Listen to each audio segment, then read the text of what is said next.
ससुर जी, धीरे धीरे आपका बहुत मोटा है, मुझे बहुत दर्द हो रहा है। ससुर जी ने मेरी चीखें। हेलो दोस्तों, स्वागत है हमारे चैनल में। मेरा नाम मनीषा है और मेरे पति का नाम मनीष और मेरी उम्र अभी 25 वर्ष है और मैं देखने में बहुत सुंदर हूँ। चलो कहानी में आगे बढ़ते हैं। मेरे पति पुलिस में हैं। घर में ससुर जी और मेरी सासू माँ रहती थीं। मेरी सासू माँ को कुछ दिखाई नहीं देता था, इसलिए वह एक ही रूम रहती थी।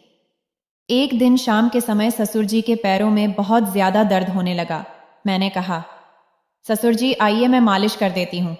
नहीं बहू, मैं बिल्कुल ठीक हूँ ससुर जी। चलो ना, मैं तुम्हारे पैरों की मालिश कर देती हूँ। ठीक है बहू, मुझे अपने रूम में ले चलो, वहां कर देना मालिश। मैंने ससुर जी को हाथ पकड़कर सहारा देते हुए उनके रूम में ले गई। उनकी पैरों की मालिश की। बहू जरा ऊपर करो मालिश, ऊपर ज्यादा दर्द हो रहा है। ससुर जी कहाँ? बहू घुटनों के थोड़ा सा ऊपर। हाँ ससुर जी, मैं सब कर दूंगी, आप टेंशन मत लो। मालिश करने के बाद मैं अपने कमरे में जा रही थी सोने के लिए। तभी ससुर कहने लगे, बहू तुम यहीं पर सो जाओ, मेरी देखभाल कौन करेगा? ठीक है ससुर जी, आज मैं यहीं पर सो जाती हूँ। ससुर जी को मैं अच्छा समझकर सो गई, लेकिन मैं जब सुबह उठी तो मेरे बाल उलझे थे। मेरे गाल पर ऐसा लग रहा था जैसे किसी ने रसमलाई समझकर इस स्वाद लिया हो। मैंने मेरे ससुर को देखा तो वह गहरी नींद में सोए थे।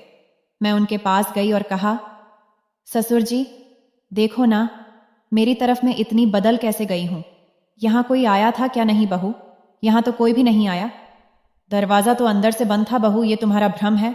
लेकिन मेरे निचले हिस्से में भी बहुत दर्द हो रहा था, जैसे बहुत बड़ा था। ससुर जी, बात मेरी नहीं है, मेरे निचले खजाने के मजे किसी ने लिए ऐसा लग रहा है।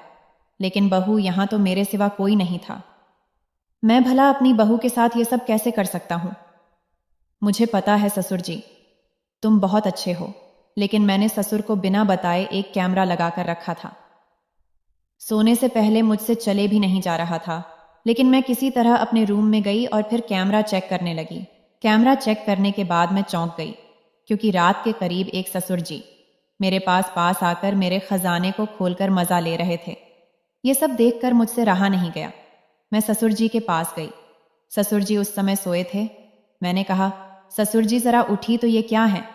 मैंने उनको कमरे में जो सब कुछ हुआ वह दिखाया। ससुर जी, अगर आपको ये सब कुछ करना ही था तो मुझे बता देते, मैं तैयार थी। ऐसे बिना बोले करने से क्या फायदा? वह मुझे लगा कि तुम ये सब कुछ करने के लिए तैयार नहीं होगी। तुमको तो पता है कि तेरी सासू माँ देख नहीं सकती हैं, उनके साथ ऐसा करना ठीक नहीं है।